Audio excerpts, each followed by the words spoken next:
അസ്സലാമു അലൈക്കും. Welcome back to Wisal media. ഞാൻ ഫക്രുദ്ദീൻ പന്താവർ. സ്വന്തം കുട്ടിയെയും അതേപോലെ ഭർത്താവിനെ ഉപേക്ഷിച്ചുകൊണ്ട് കാമുകൻ്റെ കൂടെ പോകുന്ന ഒരു ഭാര്യയെ കുറിച്ചിട്ട് എന്താണ് നിങ്ങളുടെ അഭിപ്രായം?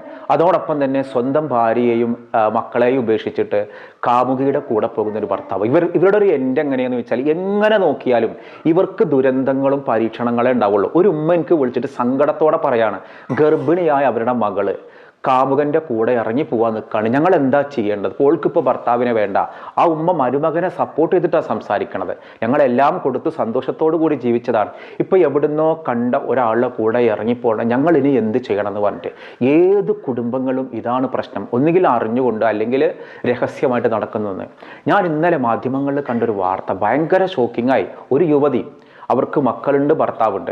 ഈ ഒരു ഭർത്താവിനെയും ആ സ്ത്രീക്ക് കണ്ടുകൂടാ, മക്കളെയും കണ്ടുകൂടാ, സ്വന്തമായിട്ട് ഇഷ്ടം പോലെ ജീവിക്കണം. ഒടുവിൽ ഈ പെണ്ണ് വാടക വീട്ടിൽ ഒറ്റക്ക് താമസിക്കാൻ തുടങ്ങി. കാരണം ഭർത്താവ് ഉണ്ടെങ്കിൽ നിയന്ത്രണങ്ങൾ ഉണ്ടാവും, മക്കളുണ്ടെങ്കിൽ ചോദ്യങ്ങൾ ഉണ്ടാവും, എന്തിനാണ് നിങ്ങൾ അങ്ങനെ ചെയ്യുന്നത്? അങ്ങനെ നിൽക്കുമ്പോഴാണ് ഇവരൊരാളെ പരിചയപ്പെടുന്നത്. നല്ല സുന്ദരനായ ഒരു ചെങ്ങായിനെ പരിചയപ്പെട്ടു. ആളൊരു മത്സ്യത്തൊഴിലാളി, ബോട്ടിലൊക്കെ പോകുന്ന ഒരാളാണ്. അങ്ങനെ കരുനാഗപ്പള്ളി ആലപ്പുഴ ഭാഗത്താണ് ഈ സംഭവം. അങ്ങനെ ഇത് പരിചയപ്പെട്ടു, വളരെ നല്ല സൗഹൃദങ്ങളായി, ഇടക്കിടക്ക് കാണലായി. പക്ഷെ അയാൾക്ക് ഭാര്യയും ഒരു കുട്ടിയുണ്ട്. രണ്ടു പേരും ചതിക്കുന്നത് അവനവൻ്റെ പങ്കാളികളെയാണ്. ഈ രണ്ടു പേരുടെയും അടുപ്പം ഒരുപാട് വളർന്നിട്ട് ഇടക്കിടക്ക് രാത്രിയിൽ ആരും അറിയാതെ ഈ പെണ്ണ് വിളിപ്പിക്കും, നിങ്ങൾ എൻ്റെ വീട്ടിലേക്ക് വായോ, എനിക്ക് അതിൻ്റെ ആവശ്യമുണ്ട്, ഇതിൻ്റെ ആവശ്യമുണ്ട് എന്ന് പറഞ്ഞിട്ട് ഇയാൾ വന്നിട്ട് ആവശ്യങ്ങളൊക്കെ നിറവേറ്റി കൊടുക്കും. പിന്നെ ഇതിൻ്റെ ഈ രസം കണ്ട് തീരാൻ തുടങ്ങി. ഈ സ്ത്രീക്ക് വേറെയും ചില ആളുകളുമായിട്ട് ബന്ധങ്ങളുണ്ട്. ആ ബന്ധങ്ങൾക്കിടയിലുള്ള ഒരു ബന്ധം മാത്രമേ ഇയാൾ ഉണ്ടായിരുന്നുള്ളൂ. ഇയാൾ പക്ഷെ വളരെ ആത്മാർത്ഥമായി സ്വന്തം ഭാര്യയെ മറന്ന്, സ്വന്തം കുഞ്ഞിനെ മറന്നിട്ട് കരുനാഗപ്പള്ളിയിലുള്ള ഇവളുടെ വീട്ടിൽ ചെല്ലും. ഒരു ദിവസം ഇവൾക്കിത് മടുത്തപ്പോൾ ഇവളെന്ത് ചെയ്തു, ഈ വീട്ടിലേക്ക് പോകുന്ന സമയത്ത് നാട്ടുകാരൊക്കെ കൂടി പിടിച്ചു. അങ്ങനെയാണ് നമ്മുടെ നാട്ടിൽ അങ്ങനെ കുറേ ആൾക്കാരുണ്ടല്ലോ, ഏതെങ്കിലും വീട്ടിലേക്ക് ഇങ്ങനെ രാത്രി കയറി വരികയാണെങ്കിൽ സദാചാര പോലീസ് എന്ന് പറയും. ഇവരും നിർത്തി നല്ല കൈകാര്യം ചെയ്തു. അന്ന് ഇയാൾക്ക് മനസ്സിലായി ഇത് തന്നെ ഒഴിവാക്കാൻ വേണ്ടി അവൾ വെച്ചൊരു വേലയാണ്. നാട്ടുകാരോട് മുഴുവൻ പറഞ്ഞത് ഇവളാണ്. ഇങ്ങനെ വീട്ടിലേക്ക് ഒരാൾ വരുന്നുണ്ട്, നിങ്ങൾ എന്താച്ചാ ചെയ്താളെ എന്ന് പറഞ്ഞ് ഇതിന് നല്ലൊരു പക ഇയാളെ ഉള്ളിലായി. എങ്ങനെയെങ്കിലും ഇവൾക്കിട്ട് രണ്ടെണ്ണം കൊടുക്കണം എന്നൊരാഗ്രഹം ഉണ്ടായി. ഈ ഒരു ആൾക്കാരെ കൂടി പിടിക്കലൊക്കെ ഉണ്ടായേക്ക് ഇയാളുടെ വീട്ടിൽ ഭാര്യ തെറിഞ്ഞു, മക്കൾ തെറിഞ്ഞു. ഭാര്യ തെറ്റിപ്പോയി.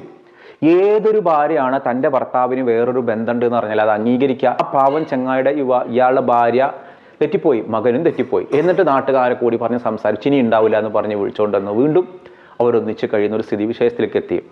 അങ്ങനെ കഴിഞ്ഞ കുറച്ച് ദിവസങ്ങൾക്ക് മുൻപ് ഇയാൾ ഈ പെണ്ണിനെ വിളിച്ചു പറയും, ഇന്ന് എൻ്റെ ഭാര്യ വീട്ടിലില്ല, മോനൊന്നും വീട്ടിലില്ല, ഈ വീട്ടിലേക്ക് വായും, നമുക്ക് കുറച്ച് കാര്യങ്ങൾ സംസാരിക്കാണ്ടെന്ന് പറഞ്ഞു.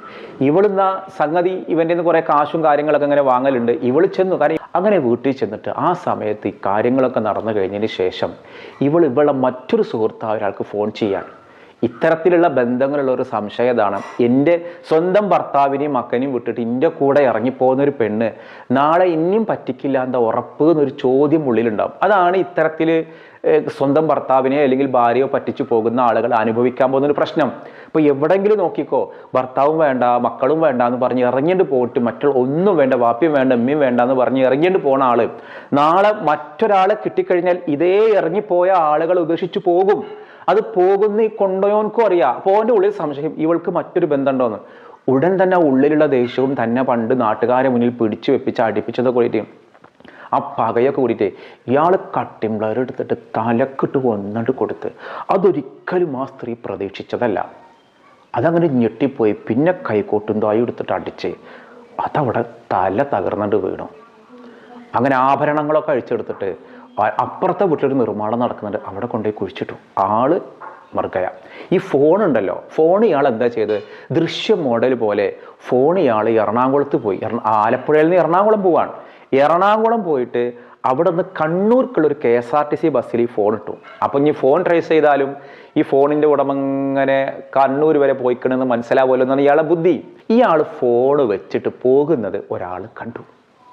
അയാൾ പറഞ്ഞു, ഈ ഫോൺ ഒരാൾ വെച്ചതാണല്ലോ എന്ന് പറഞ്ഞ് കണ്ടക്ടറിനെ ഏൽപ്പിച്ചു. കണ്ടക്ടർ പാവം ആ ഫോൺ എറണാകുളത്തുള്ളൊരു സ്റ്റേഷനിൽ ഏൽപ്പിച്ചു. അതവിടെ ക്ലോസ് ചെയ്തു. ഈ യുവതിയെ പിന്നെ കാണാനില്ല. യുവതിയാണെങ്കിൽ ഭർത്താവിനെയും മോനൊക്കെ ഉപേക്ഷിച്ചുകൊണ്ട് ഒരു വീട്ടിൽ നിൽക്കുന്ന ഒരാളാണ്. അങ്ങനെ നിൽക്കുന്ന സമയത്ത് യുവതിയുടെ സഹോദരി ഒരു പരാതി കൊടുത്തു, ഇങ്ങനെ ഇന്ന ആളെ കാണാനില്ല, പോലീസിൽ പരാതി കൊടുത്തു.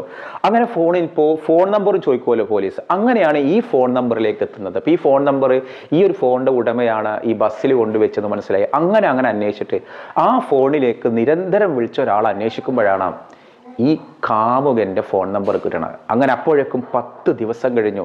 സ്വന്തം കാമുകയെ പ്രണയിച്ച് വിളിച്ചും കൊണ്ട് വന്നിട്ട് അതിക്രൂരമായിട്ട് കൊലപ്പെടുത്തിയിട്ട് ഇയാൾ അടുത്ത വീട്ടിൽ കുഴിച്ചിട്ട് കാണും. പിറ്റേ ദിവസം അവിടെ നായമാന്തി നല്ലപോലെ കുഴിച്ചത്. ഇങ്ങനെ ഇയാളവിടെ കോൺക്രീറ്റ് ചെയ്തു. ഇയാളവിടെ കോൺക്രീറ്റ് മിക്സിങ് ഓടുന്നൊരു കോൺക്രീറ്റ് ചെയ്തു. അടുത്ത വീട്ടിൻ്റെ നിർമ്മാണം നടക്കുന്നൊരു വീട്ടിൽ അവിടെ അങ്ങോട്ട് തകർത്തു എന്നുള്ളതാണ്. അങ്ങനെ പോലീസിന്റെ പരിശോധന വന്നു. ഇന്നലെ അവിടെ നടത്തിയ പരിശോധനയിൽ അതിൻ്റെ മൃതദേഹത്തിൻ്റെ അവശിഷ്ടങ്ങൾ കിട്ടി. ആലോചിച്ച് നോക്കി, എത്ര കുടുംബങ്ങൾ തകർന്നു. ഈ ഒരു വിവാഹം കഴിഞ്ഞ ആളുകൾ, ഒരാണ് ഇവിടെ ഉണ്ട്, ഒരു പെണ്ണ് ഇവിടെ ഉണ്ട്. ഇതിൻ്റെ ഫലം എന്താ ഉണ്ടായത്? ദുരന്തത്തിൽ തകർന്നു പോയ ആ പെണ്ണിനൊരു ഭർത്താവുണ്ട്, 2-3 മക്കളുണ്ട്. തൻ്റെ അമ്മ ഈ രീതിയിൽ കൊല്ലപ്പെട്ടു എന്ന് കേൾക്കുമ്പോൾ ഒരാളോട് പറയുമ്പോൾ ഒരു വേദന ആലോചിച്ച് നോക്ക്. അതോടൊപ്പം തന്നെ അയാൾക്കൊരു ഭാര്യയുണ്ട്, ഒരു മകനുണ്ട്. അവർ വിരുന്ന് പോയ സമയത്താണ് ഈ ക്രൂരമായ കൊലപാതകം നടത്തിയത്. അവരുടെ അച്ഛനാണ് പോലീസിന്റെ മുൻപിൽ, ഈ ഒരു ആളുകളുടെ മുന്നിൽ കൊലപാതകയായിട്ട് പോണത്. അപ്പോൾ സ്വന്തം പങ്കാളിയെ മറന്ന് ഇതുപോലെയുള്ള ബന്ധങ്ങൾക്ക് പിന്നാലെ പോകുന്ന പെൺകുട്ടികളെ, ആണുങ്ങളെ, നിങ്ങളുടെ ജീവിതം ഏതുപോലെയാണെന്നുള്ളത് ദൈവം നൽകിയ ഏറ്റവും ഒടുവിലത്തെ ഉദാഹരണമാണ് ആലപ്പുഴയിൽ ഇന്നലെ നടന്ന ഈ ക്രൂരമായ സംഭവം. ഇത് കണ്ടിട്ടെങ്കിലും നിങ്ങളൊന്ന് തീരുമാനിക്കുക. നിങ്ങൾക്ക് നിങ്ങളുടെ ഹസ്ബൻഡിനെ അല്ലെങ്കിൽ ഭാര്യയെ വേണ്ടെങ്കിൽ നിയമപരമായിട്ട് ഒഴിവാക്കിക്കോ. നിങ്ങൾ നിങ്ങളുടെ കുട്ടികളെ കുറിച്ച് ആലോചിക്കുക, നിങ്ങളെക്കുറിച്ച് ആലോചിക്കുക. നിങ്ങൾ ഇക്കരെ നിൽക്കുമ്പോൾ അക്കരെ പച്ച തോന്നും, അക്കരെ ചെന്നാൽ അതിൻ്റെ അപ്പുറം പച്ച തോന്നും. ഇതൊരിക്കലും നിങ്ങൾക്ക് സംതൃപ്തി കിട്ടില്ല. അവനവൻ്റെ ലൈഫിൽ സംതൃപ്തി തോന്നാത്തിടത്തോളം കാലം നിങ്ങൾക്ക് എവിടെ പോയാലും ഇത് തന്നെയായിരിക്കും സ്ഥിതി. ചില ആളുകളുടെ പ്രണയബന്ധങ്ങൾ എങ്ങനെയാണെന്നറിയോ? തടിമ പിടിക്കാത്ത രീതിയിൽ ഒരു ഫ്രണ്ട്ഷിപ്പ് എന്നുള്ള പേരിലാണ്ടാവുക. ഈ ഒരു റിലേഷൻഷിപ്പിൽ അതിൻ്റെയും പേര് ഈ അവിഹിതം തന്നെയാണ്. അപ്പോൾ നമ്മളെ പലരും കളിയാക്കലുണ്ട്, നിങ്ങൾ ഇത്തരം വീഡിയോകളാണ് കൂടുതൽ ചെയ്യുന്നത്. അതെ, ഇത്തരം കാര്യങ്ങളാണ് നമ്മുടെ നടക്കുന്നത്. ഇതുകൊണ്ട് ഒരുപാട് പേർക്ക് ഉപകാരം ഉണ്ടായിട്ട് 100% ഉറപ്പുണ്ട്. പല വീഡിയോസും കണ്ട് പല സ്ത്രീകളും പുരുഷന്മാരും വിളിച്ചിട്ട് എനിക്കൊരു അവയർനെസ് ആയി സാറേ, ഞാൻ ഇനി ആ പരിപാടി നിർത്തുകയാണ്, എനിക്ക് ആ വീഡിയോ ഒരുപാട് ഉപകാരപ്പെട്ടു എന്ന് പറയും 100 കണക്കിന് ആളുകളുടെ ഫോൺ കോളുകൾ വരാറുണ്ട്. ആ ഫോൺ കോളുകൾ തന്നെയാണ് ഇത്തരം വീഡിയോകൾ വീണ്ടും വീണ്ടും ചെയ്യാൻ കാരണം. ഒരാൾക്കെങ്കിലും ഒരു നല്ല മാർഗത്തിലേക്ക് ഈ വീഡിയോകൾ കൊണ്ട് ഉപകാരപ്പെട്ടിട്ടുണ്ടെങ്കിൽ പലരും കളിയാക്കും. നമുക്ക് ആ കളിയാക്കല് ഭയങ്കര സങ്കടമൊന്നുമില്ല. നിങ്ങൾ എന്താണ് ഇങ്ങനെ മരിച്ച ആളുകൾക്കൊരു പ്രാർത്ഥന കിട്ടും. പത്രങ്ങൾ ഉണ്ടല്ലോ മരണപ്പെട്ടവർക്ക് വേണ്ടി ഒരു പേജ് തന്നെ. പിന്നെ നമ്മൾ മരണം പറയുമ്പോൾ മാത്രം കലിതുള്ളുന്ന ആളുകളുണ്ട്. നമ്മൾ ഇത്തരം കേസുകൾ പറയുമ്പോൾ ഒരാളെങ്കിലും നേരെയായാൽ അതിനോളം വലിയ നന്മ വേറെയുണ്ടോ? പരിഹസിക്കുന്ന ആളുകൾ അവിടെ പരിഹസിക്കട്ടെ, നമ്മൾ ചെയ്യാനുള്ള കാര്യങ്ങൾ നമ്മൾ ചെയ്യുക.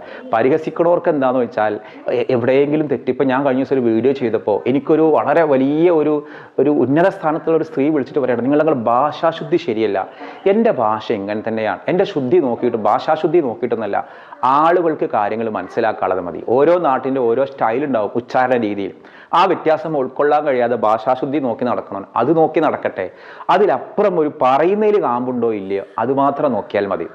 അപ്പോൾ ഇത്തരം വീഡിയോകൾ നമ്മൾ ചെയ്യുന്നത് ഒരാൾക്കെങ്കിലും ഇതിൻ്റെ അവയർനെസ് മനസ്സിലാവാനാണ്. ഈ വീഡിയോ ഉപകാരപ്പെടുന്ന മനസ്സിലാവുന്ന ഇത്രയും സ്വഭാവത്തിലുള്ള, ഇത്രയും ബന്ധങ്ങളുള്ള, റിലേഷൻഷിപ്പുള്ള ആളുകളുണ്ടെങ്കിൽ ഓർക്കുക, നിങ്ങളുടെ എൻഡ് ഈ സ്ത്രീയുടെയും പുരുഷൻ്റെയും പോലെ ആയിരിക്കും. ഏതായാലും നമ്മുടെ കുടുംബത്തിലോ നമ്മുടെ പ്രിയപ്പെട്ടവർക്കൊന്നും ഇത്തരം ഒരു ബന്ധങ്ങളിലേക്ക് കടക്കാനുള്ള മനസ്സ് ഉണ്ടാവല്ലേ എന്നൊരു പ്രാർത്ഥനയാണ്. അപ്പോൾ ഇൻഷാ അല്ലാഹ് ഞാനൊരു വീഡിയോ കാണിച്ചു തരാം. ഈ വീഡിയോയിൽ പുരുഷന്മാരെ വസ്ത്രം ധരിക്കുന്ന സ്ത്രീകളെയും പെൺകുട്ടികളെ വശം ആൺകുട്ടികളെയും പറയുന്നുണ്ട്. ഈ വീഡിയോയിൽ പറയുന്ന അഭിപ്രായത്തോട് നിങ്ങൾ യോജിക്കുന്നുണ്ടോ എന്നുള്ളതാണ്. നിങ്ങളുടെ അഭിപ്രായം നിങ്ങളൊന്ന് കമന്റ് ചെയ്യൂ. നിങ്ങളുടെ മക്കൾ ആൺകുട്ടികളുടെ വേഷം ധരിച്ച്, അതായത് ടീഷർട്ടും പാൻറ്റും ഒക്കെ ധരിച്ച് നടക്കുന്ന പെൺമക്കളാണോ?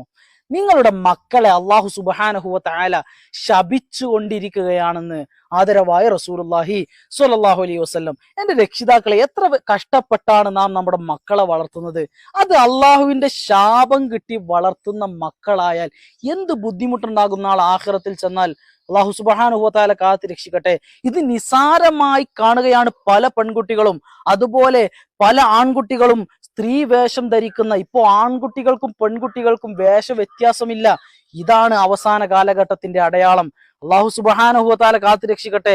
അതുകൊണ്ട് നിങ്ങളുടെ മക്കൾ എന്ത് വേഷം ധരിക്കുന്നവരാണെന്ന് കൃത്യമായ ബോധം നിങ്ങൾക്കുണ്ടായിരിക്കണം. നമ്മൾ ഇന്ന് ചോദിക്കുന്ന ഒരു ചോദ്യം, ഇന്നലത്തെ ആൻസർ മൊയ്ത്തികളും കുക്കികളും എന്നുള്ളതാണ്.